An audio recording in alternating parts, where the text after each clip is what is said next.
चित्रकूट का सम्मेलन किस सन में हुआ और उस सम्मेलन में हमारे गुरुदेव जगत गुरु श्री कृपालु जी महाराज ने सभागंतुक उपदेशकों के आगे कितने प्रश्न रखे? श्री महाराज जी ने 6 प्रश्न रखे थे। कोई और? उन्होंने 12 प्रश्न रखे थे। गलत। 4 प्रश्न रखे गए थे। इन प्रश्नों का कोई उत्तर नहीं दे पाया।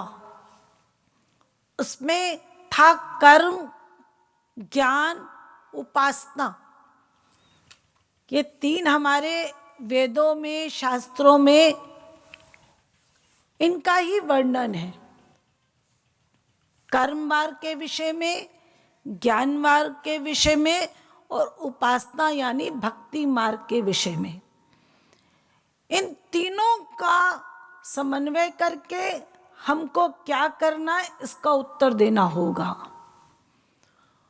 और उन्होंने दूसरा प्रश्न रखा, निराकार और साकार, इन दोनों के विषय में बताया जाए और जीव क्या करे इसके विषय में उत्तर दिया जाए।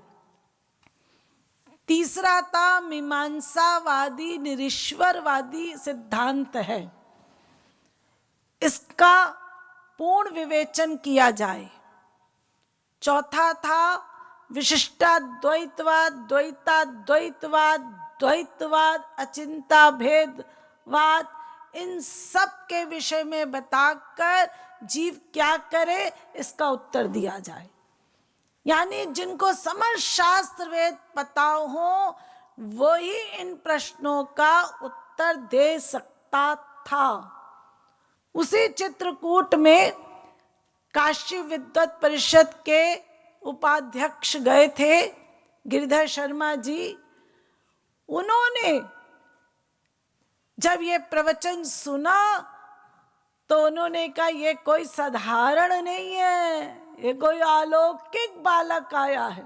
और जाकर काशी विद्वत परिषद में सभी को बताया और कहा भाई उनका तो ज्ञान सुनने वाला है, तो सुनना चाहिए और फिर हम लोगों को सोचना चाहिए हम सब क्या करें।